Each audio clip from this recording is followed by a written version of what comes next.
It may be fall in Paris, but Spring '92 has already arrived on the city's fashion runways.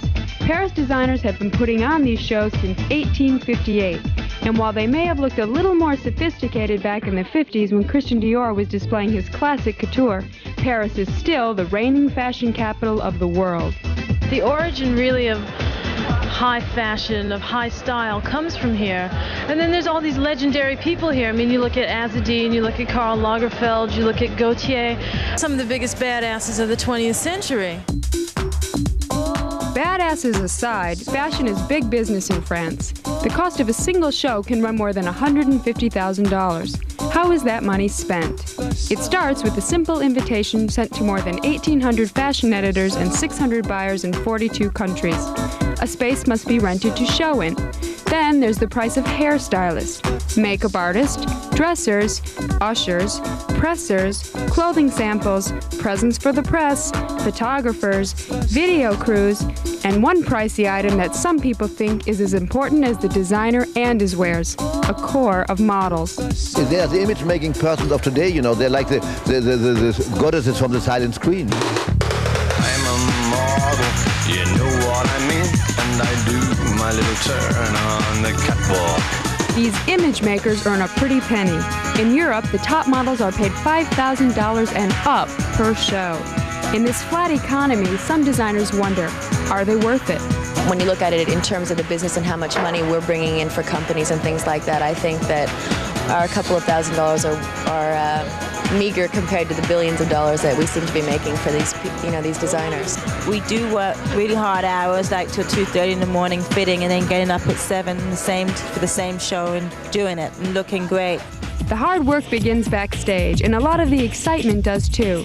Sweat mingles with eyeliner, and the whole scene is nerve-wracking, yet undeniably fun.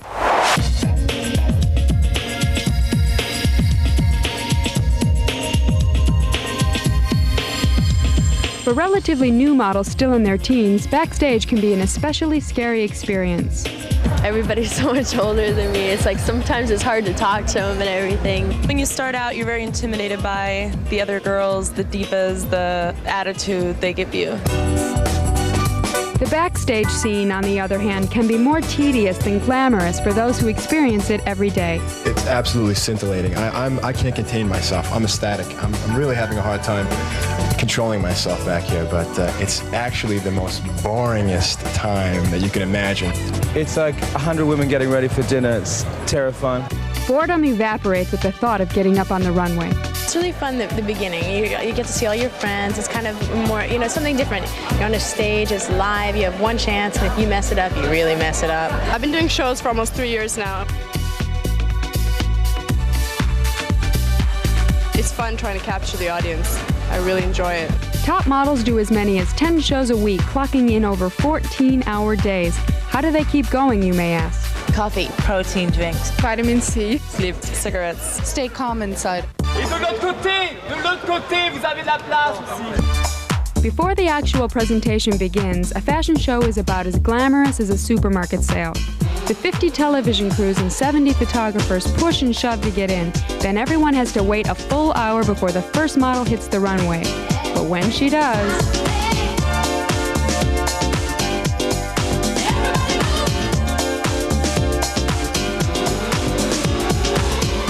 What were the highlights for Spring '92?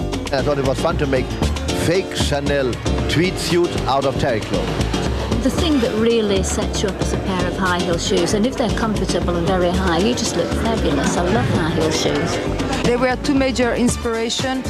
It was the gypsy men's clothes. The other inspiration is very pin-up girls.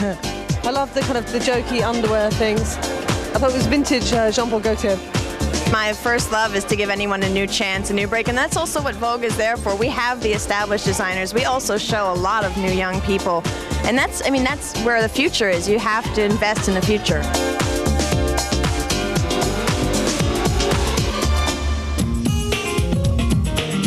Your backstage pass to the Spring '92 shows. We'll be taking you on